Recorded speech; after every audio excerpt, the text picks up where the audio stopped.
塔利班统治下的阿富汗，女性的命运会是如何呢？为何会从100多年前的女权高度开放变成今天的灾难呢？国际人权组织曾在塔利班执政时期把阿富汗列为世界上女性生活最艰难的地方之一。2021年8月16日，联合国秘书长古特雷斯曾表示，他的组织在阿富汗全国各地收到了惊人的报告，称到处都是严重限制人权的活动。他对阿富汗妇女和女童的人权受到越来越多的侵犯感到特别的关切，并指出他们害怕回到最黑暗的时刻。Let's talk about the Taliban. 1996年至2001年，也就是塔利班统治阿富汗时期，一直限制女性的自由和权利，禁止女性接受教育和工作，和必须在公开场合穿着遮盖全身的罩袍，也就是 burqa， 并得在男性亲属陪同下方能外出。若妇女违反规定，就会受到宗教警察的羞辱和公开的殴打和鞭打。对杀人犯和通奸犯进行公开的处决，以及对盗贼进行截肢，也就是剁手。把年轻的女性当作战利品许配给有功的塔利班战士，也禁止了电视、电影和音乐，因为在他们认定的教义里是不允许这些东西存在的。在100年前，阿富汗曾是世界上性别相对进步的国家。阿富汗女性曾高度自由化，能自由穿着，也能平等接受高等教育。1919年，阿富汗抗英战争成功，正式主权独立。当时就同时禁止了新娘买卖、通婚、多妻、纳妾，鼓励女性受教育，废除性别隔离的制度。1964年，阿富汗立宪，保证女性的权利，包括更全面的参政权，不只是投票，也可以参选。此外，医学界、科学界、教育界、政府官员等都不乏女性的身影。不同于我们现在对中东女权的印象，阿富汗女权可说是全球的前端班子。70年代的阿富汗女性可以穿着飘逸的短裙在大学校园里游走，不受监护人陪同的限制，在路上更可以看到自由交谈的男女，不受性别隔离政策的限制。过后，塔利班就崛起了。塔利班在1996年至2001年间统治阿富汗时期，实行严格的伊斯兰法律，男性必须留胡须，女性外出必须有一个男性亲属陪同，而且还强制要求要穿着全身的罩袍。塔利班限制女性自由的原因来自于该组织对伊斯兰法律 Sharia law 的过分解读，或是一种强烈或者强硬的伊斯兰教法。 How will you protect women? Because many women are afraid they will not be allowed to go to school, they will not be allowed to work. The women can continue their lives, and we will not say anything for them. They can go to the school, they can continue their education, but with Islamic hijab. So like I'm wearing. Not like you, but covering their faces as well. Cover the face? Yeah. So you mean niqab? Niqab. Why do they have to cover their face? Because it is in our Islam. Is it in Islam though that you have to wear niqab? Of course, it is in Islam. 这无疑让该国的女权倒退了数十年。1995年9月，塔利班占领了位于阿富汗和伊朗交界的赫拉特省。整整1年后，他们又占领了阿富汗首都喀布尔，将时任总统拉巴尼赶下台。塔利班早期得到支持，主要是由于他们成功地消灭了腐败，遏制了违法的行为，使得他们控制下的道路和地区更加的安全，从而促进经济繁荣发展。但塔利班也推行了和支持符合他们教义的伊斯兰法，这种伊斯兰法更加的极端。因此，塔利班也被指控有各种侵犯人权和文化的行为。其中最臭名昭著的例子就发生在2001年，当时塔利班不顾国际社会的强烈反对，炸毁了阿富汗中部著名的巴米扬佛像。这是一件已经有1500多年历史的文物啊！而在2015年，一对中国夫妇张馨予和梁红及其团队成功利用投射技术，成功地将55米高的巴米扬大佛进行了光影复原。事后，他们却遭塔利班下绝杀令，以每个人5万美元的价格悬赏2人的项上人头啊！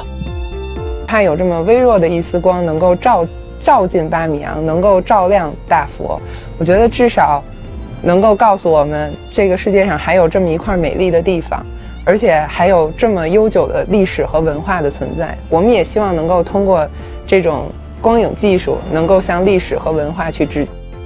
这对夫妇吓得销声匿迹一段时间，直到2020年，两人再次带领50名船员与科学家团队驾驶北京号破冰船，完成了全世界第一次民间的极地考察，并首次以中国民间力量建立了南极罗斯海地区的第一座无人值守的气象站。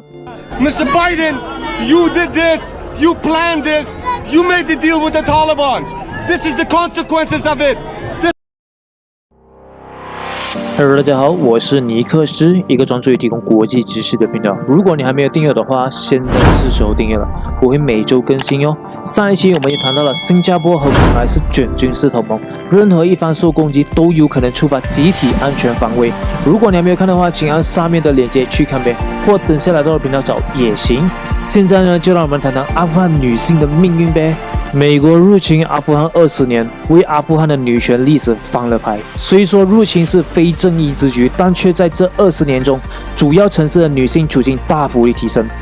女性可以受教育，可以就业，也可以获得与男性相等的权利，甚至可以代表民意而从政。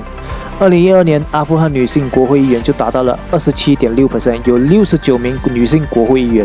2014年，时年24岁的加法里获选为阿富汗首任的第一位女性市长。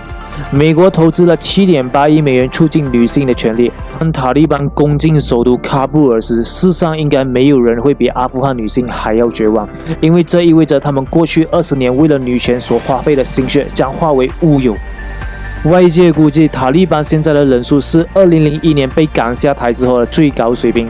根据北约最近的预测，塔利班常规武装人员多达8万5千人，但这8万多人却想控制全国34个省3800多万人口的行为，确实有点难度。而且阿富汗最近还有2股新的势力崛起，如果塔利班不改变他以前的作风，将失去民心，进而壮大另外2股势力，那就离灭亡不远了。你看看那些人全部冒着生命危险要逃离阿富汗，如果只是当权赶走了美国侵略者，人民需要逃跑吗？不是应该高兴吗？所以塔利班应该要反省一下。塔利班对女性的残忍政策举世皆知，这种根植于伊斯兰的原教旨残忍文化氛围，不是单单靠塔利班高层的几句话就能改变的。这次塔利班重新掌权后，多次向国际社会重申不会像以前那样对付妇女，但是还是没有人相信他的话，因为大家认为，难道他要跟自己的神作对吗？因为他们教义是这样教的。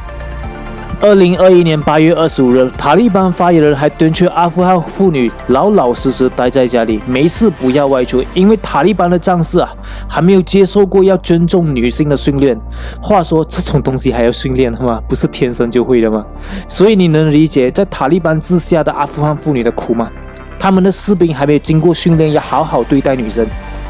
那这个话是塔利班高层自己说的哦，不是我说的哦。你试想一下，如果这种教育在你国家实行的话，你会有什么感受？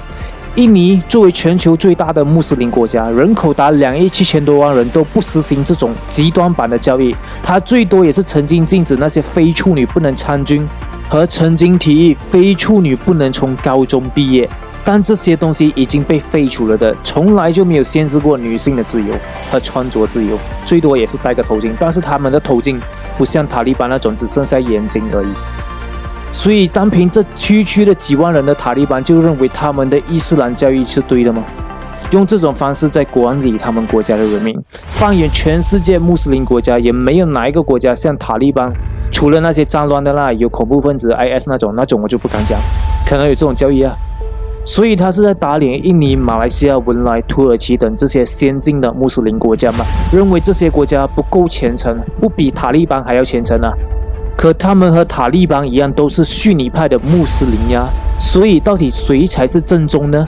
就在塔利班重新掌权之际，当地记者上传了一张照片，显示一家美容院外，一名男子正用白色的漆涂掉女性的大幅广告，因为他们害怕被指提倡女性权益而受罚。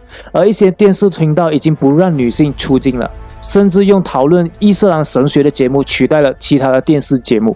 塔利班最近曾说，他们会根据伊斯兰法律和他们的文化价值观，让妇女在不同的政府结构中存在和允许女性学习。但这里指的伊斯兰法律和他们的文化价值观，是指比较古板的呢，还是像马来西亚、土耳其这些比较先进版的呢？这个其实他们有很大的诠释空间，很模糊，也就是说他们有讲等于没有讲。他如果说根据他们的教义，女性如果没有穿罩袍就要被枪毙，那你们也反驳不了他，因为他确实是根据他的教义。所以你看懂了吗？还有女性可以学习是一回事，但学习些什么又是另一回事。如果只是规定能学习塔利班版本的伊斯兰教育，而不准女性学习其他专业的话，那跟不学习有什么分别呢？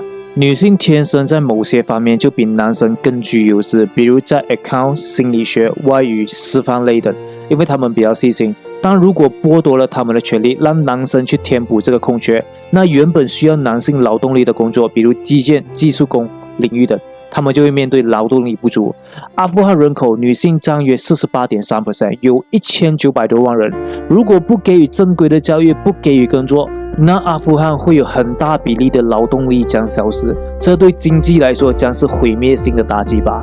还谈何重建阿富汗呢？2021年8月17日，就有名女性因为没有穿罩袍而已，就被塔利班当场击毙了，而当时她的亲人就在身边，这跟塔利班的承诺好像有点冲突啊。所以我不懂是他们底下的士兵没有收到通知，还是故意为之，因为他们版本的教义是不允许的。所以当他们的领袖做出与他们认定的教义有冲突的时候，或许他们底下的士兵是不会服从的。不管内情是怎样，这个锅肯定是由塔利班来背，而受害的就是阿富汗女性。现在阿富汗人人自危啊，所以我认为在这种情况下，只有同样穆斯林国家的领袖才能在这个问题上发挥作用。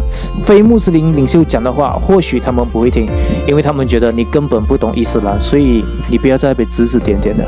因为这是涉及宗教的问题，所以我想伊斯兰合作组织 OIC 应该很快有所行动了。如果他们真的关心当地妇女的权益，当然马来西亚已经开始行动了。2021年8月25日，马来西亚原产业部长、马来西亚女性政治领袖理事会的创办人兼主席祖莱达受邀与阿富汗驻马大使莫赫拉曼会面，以商讨阿富汗的妇女和孩童福利的发展。他也是一名穆斯林，他表示，由于塔利班对阿富汗的接管可能引起对女性权利的敌意，因此其他先进的穆斯林国家应该承担义务，发挥作用，对塔利班进行女性父权教育。并表示，作为一个现代化的伊斯兰国家，我们马来西亚可以教塔利班很多东西，特别是如何优化女性在行政、政治、教育、经济和社会中的作用，这符合伊斯兰的真正教义。听清楚，真正教义，意思是说，他也觉得塔利班的教义是不对的或偏激的。他也说到，要改变塔利班的想法很困难，但他会尽力。马来西亚政府会在这方面协助，如果受邀的话，他会出发前往阿富汗，完成他的使命。他也在文告中说，每个女孩和儿童都应该接受教育。我相信马来西亚能够在这方面提供指导。另外，阿富汗驻马大使莫赫拉曼也张扬，马来西亚是一个进步的穆斯林国家，在马来西亚的协助下，可以让阿富汗妇女挺身担任职务，并确保阿富汗妇女持续进步，尤其是在教育和决策方面。这是阿富汗驻马大使说的。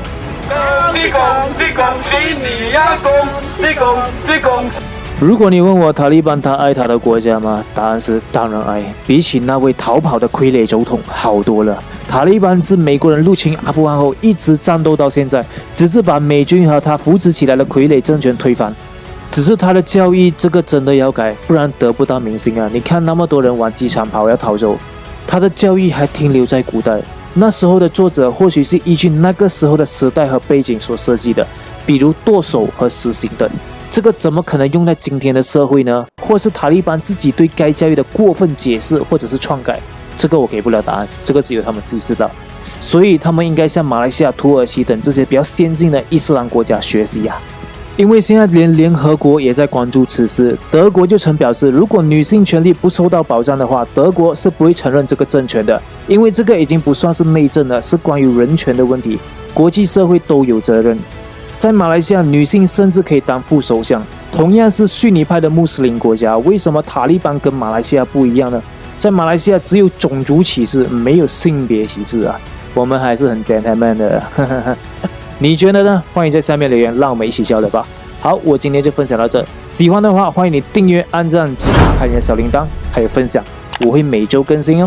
如果想了解文莱和新加坡在军事上的特殊关系，可以来到我频道看上一期作品。好，我是 Nicholas， 我们下期见，记得订阅哦，拜拜。